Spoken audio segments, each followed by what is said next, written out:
चटिया चपरा पड़वा पड़िया लोटा थरिया दुकान खेत खरिहान कुरिया मकान ट्राली मोटर गाड़ी धोती साड़ी आ गए खरीदने किशोरी और कल्लू कबाड़ी।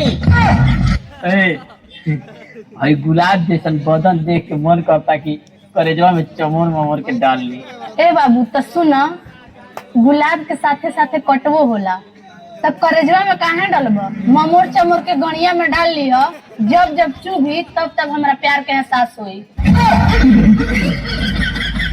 का बात रालू हो तंकी बोला तो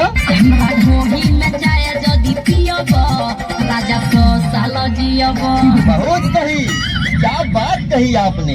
हमारा ढोढ़ी में चाय यदि पियबा तो राजा 100 साल जियबा। ई बतावा तुम्हारे ढोढ़िया पर अगर पानी पिए तो उमरिया घट जाये का? जाए तुम्हारे जवानी में आगे लगा तब तो भर का गिलास के कोनो मतलब ना हो। हमारा घर में बड़ा मूस हो गए बड़न सब, तनी मूस मारे वाली दवाई दो ना। मैं कहाँ से दे दूं? जाओ डॉक्टर के पास लो कि मेरे पास लोगे।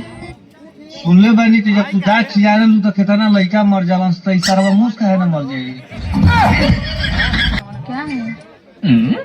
चलो ना तुम्हारे बैटरी चार्ज कर दूं। नहीं, रातें तो किए थे। हाँ तो एक बार और ही करवा लो, क्या हो जाएगा। नहीं, जल्दी जल्दी चार्ज करने से बैटरी जल्दी फूल जाती है।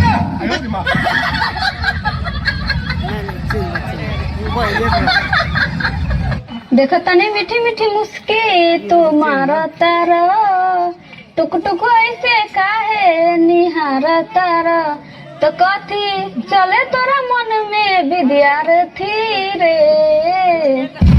हटे हट बोले ना हटे नजरिया हो, जन्म रे मैडम हो मरहून कलर सरिया, मन करे कहसले ही धरिया का बहरिया हो, जन्म रे मैडम हो मरहून कलर सरिया। भोसड़ी के तू उनको संतोष पागल समझे हाँ?